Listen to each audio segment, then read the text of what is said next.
Hey, so I'm on the main balcony of my floor again. I'd actually filmed an update a little bit earlier today on the way to the gym, but like an idiot, I held the camera vertically, so it didn't really turn out.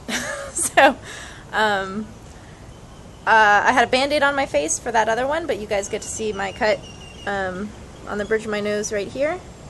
It's a nice little cursor. It looks like a little arrow on a computer or something. It doesn't really hurt. I'm just trying to keep it dry and clean. I've been using a band-aid to kind of keep it closed because I didn't get any stitches, and that just seems like the best option right now. Luckily for me, it's not super uncommon for people to be walking around with like bandages on their face. I think in at least Chiang Mai Thai culture, it's like people will put gauze and tape on pretty much any scratch they have. So I've definitely seen people walking around with pretty big swaths of gauze or whatever on their face. A band-aid looks a little different. I definitely am still getting some looks, but it's not as weird, I think, as if I were walking around in the States that way.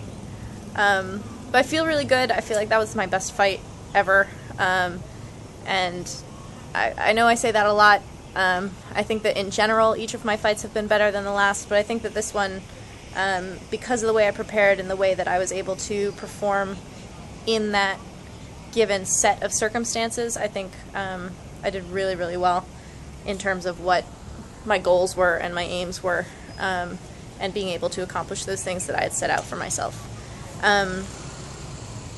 So today I woke up pretty late, like 9:30, 10, and then went to breakfast, had a really good breakfast, and then kind of laid around during the day. I was trying to watch the Olympics, but the time is a little bit weird because we're ahead of England. And then I went to the gym at about 4 o'clock, which is like the regular time that we start, just to do some shadow box and joint rotation and stuff. I just wanted to do something because, I don't know, there's something about like full-on resting, like when you're sick and you need to rest and you just stay in bed and sleep, that's one thing. But feeling like you're sick and you need to totally rest after a fight is something that I don't generally feel. So it felt really good to go to the gym and kind of, just move around a little bit. I did some shadow boxing. I talked to Taewin for a little bit, and I was making fun of him because last night at the fight, when I came back to my corner and my nose was bleeding, he had nothing to say to me. He was so shocked. He was just kind of I thought he was trying to stop it. But he told me that because he didn't have coagulant or whatever, and I've seen in fights they just put Vaseline to try to stop the bleeding. He said that he had asked someone in the audience for a cigarette and had actually mixed tobacco into Vaseline and put it in there. I didn't see any of that, and I definitely didn't feel any of that, so I don't know how true or accurate that was, or if that was an idea he had, but he couldn't find one. I don't know. Sometimes things get lost. But I thought it was kind of interesting. And it was good to be at the gym. It was good to see people, and just kind of get back into that energy. It was it was early. I mean, people run at 4 o'clock and then, kind of get back at 4:15, 4:30, depending on how far they run and kind of get into the energy there. But I was kind of the person working the hardest at the gym, even though I was just kind of, messing around shadow boxing and joint rotation, which was kind of funny. Lazy Saturday afternoon, I guess. I'm going to watch the fight later today. My husband and I were actually just watching round 2, which is where the cut happened, trying to see where it happened. I felt like it was a punch. I remember her punching me and me thinking, man, that was a good punch. And then all of a sudden I felt my nose bleeding and I was like, wow, did she break it? Which I knew she hadn't because I could still breathe really well. But so we were looking for this punch and thinking, because my corner thought that it was a headbutt in the clinch, but in the clinch my head is kind of turned from her pretty well.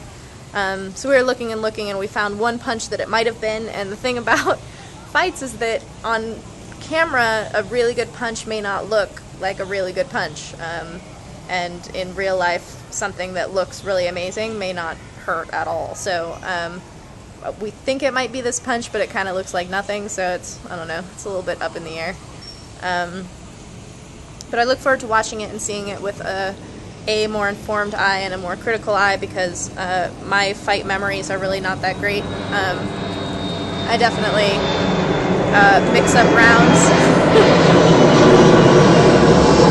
And, I'll think something happened in the fourth round that happened in the first, or I'll think something happened in the first round that, was, I don't know, midway through the fourth, or, back and forth, that type of thing. But I think that with the mental training that I was doing for this fight, and the preparation that I was putting into it, that the difference between this fight and all other fights that I've had is much greater than any of the steps along the way, from one to the other, not obviously from my first fight to now. But what's really exciting about it is that I think I'm going to keep heading in this direction. And, I don't ever win a fight based on my mental weakness, so being able to work on that and being able to improve my body and my mind and my confidence all together is just going to mean even greater improvement. Also, we tried doing a Google Hangout while we were waiting for the fight last night, and a lot of people actually signed on, which was really cool. The only problem was that my bandwidth on the phone, on the mobile, was not enough to actually carry the Hangout. So when I got home, I got on the computer and was able to actually do a Hangout after the fact. But we're still trying to figure out a way to be able to do the Google Hangout while I'm at the fight, and maybe even live stream the fights, if that's possible, which is really exciting. Technology is cool. But I should be fighting again in about 2 weeks. Again, I'm trying to fight on the Queen's birthday, which is August 12th. I would love to fight in Bangkok, but they also celebrate the Queen's birthday all over Thailand, so if I can't make it down there, unfortunately, I should still be able to fight for the Queen's birthday up here. And then I'll try even harder to fight on the King's birthday, which is in December. So yeah, about 2 weeks out from my next fight, and I'll talk to you guys later. Bye.